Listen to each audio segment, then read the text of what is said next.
Berdasarkan maksud dari PIH yang telah dijelaskan sebelumnya, maka sendi-sendi dasar yang menjadi fokus kajian PIH yaitu 1. Pengertian. Istilah ilmu berasal dari kata science.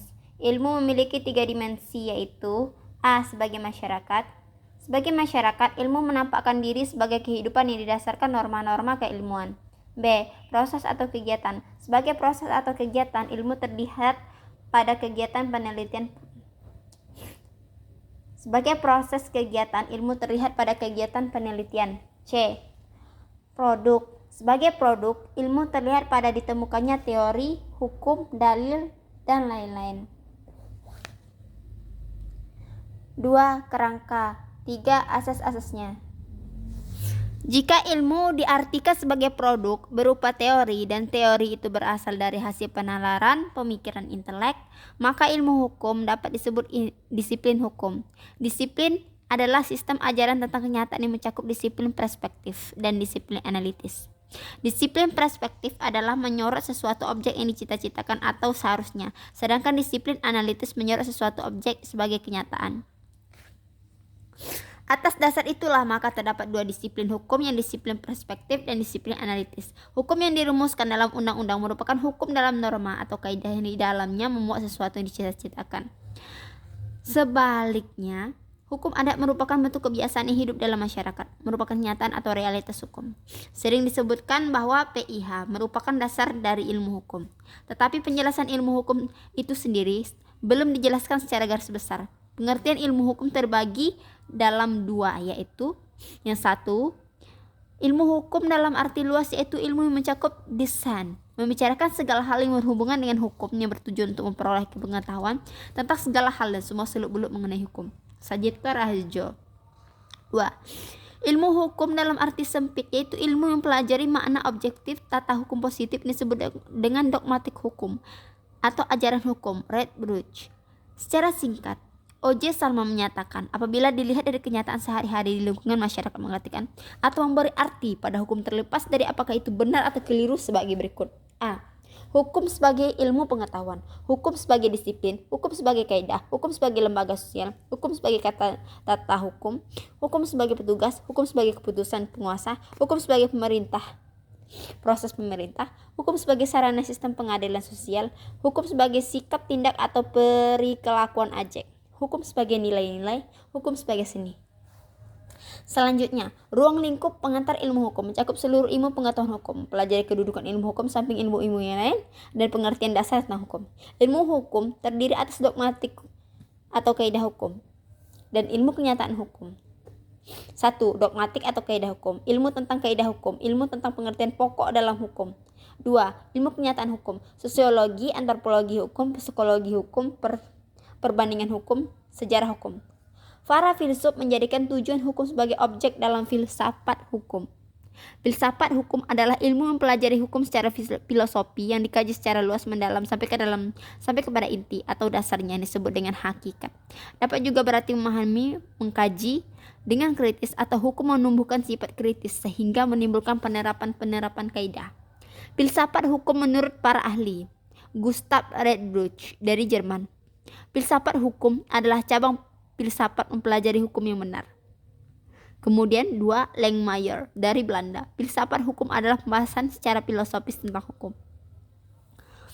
Menurut Utrecht, filsafat hukum memberikan jawaban atas pertanyaan-pertanyaan seperti apakah hukum itu sebenarnya, persoalan adanya dan tujuan hukum, apakah sebabnya, maka kita menaati hukum, persoalan berlakunya hukum, apakah keadilan menjadi ukuran untuk baik buruknya hukum itu, persoalan keadilan hukum. Inilah pertanyaan-pertanyaan yang sebetulnya juga dijawab oleh ilmu hukum.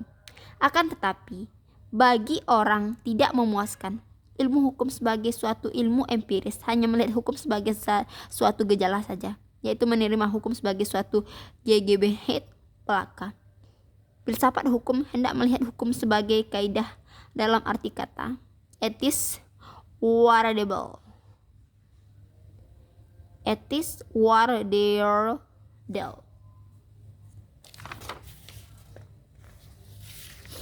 Objek pembahasan filsafat hukum bukan hanya tujuan hukum, melainkan masalah hukum yang didasarkan sifatnya yang muncul dalam masyarakat yang memerlukan suatu pemecahan. Filsafat hukum saat ini merupakan hasil pemikiran dari para ahli hukum yang dalam tugas kesehariannya banyak menghadapi permasalahan yang mencakup keadaan sosial masyarakat.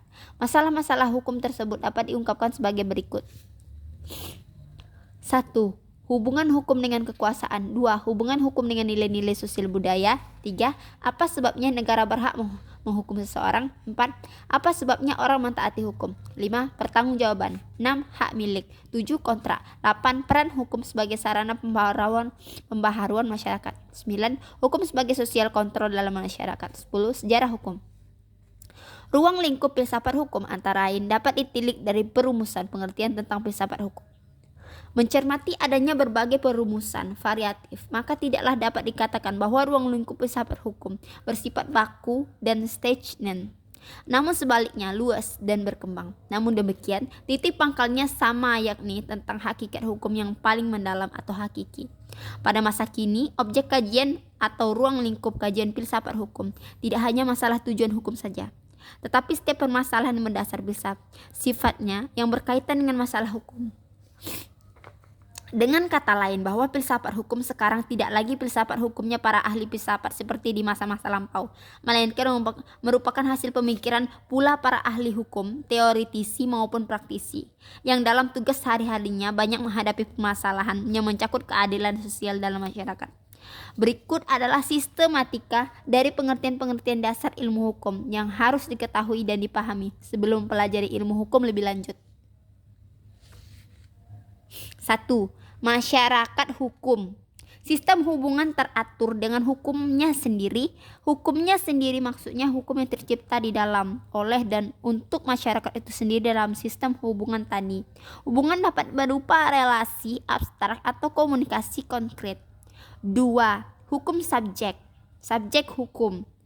Setiap pihak sebagai pendukung hak dan kewajiban, sedangkan sifat subjek yaitu hukum mandiri, terlindungi, mandatory, on back one head, perantara. Hakikat subjek hukum dibedakan antara pribadi kondrati, pribadi hukum, tokoh atau pejabat. Yang pertama, pribadi kondrati, naturliche person. Pribadi hukum menurut teori fiksi merupakan suatu abstraksi, bukan hal yang konkret, di mana suatu hubungan hukum hak-hak dan kewajiban yang timbul memberikan kehendak berkuasa, will match, kepada orang-orang yang menjadi pengurus.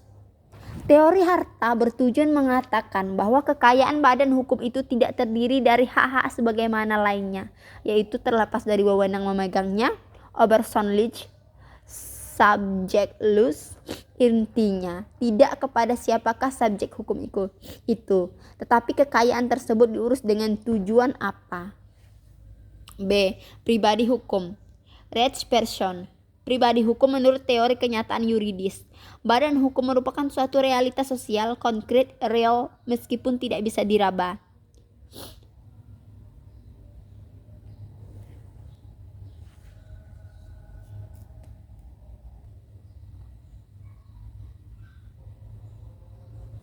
Teori harta kekayaan bersama menyatakan bahwa badan hukum merupakan suatu kumpulan yang mempunyai harta bersama dari pengurusnya.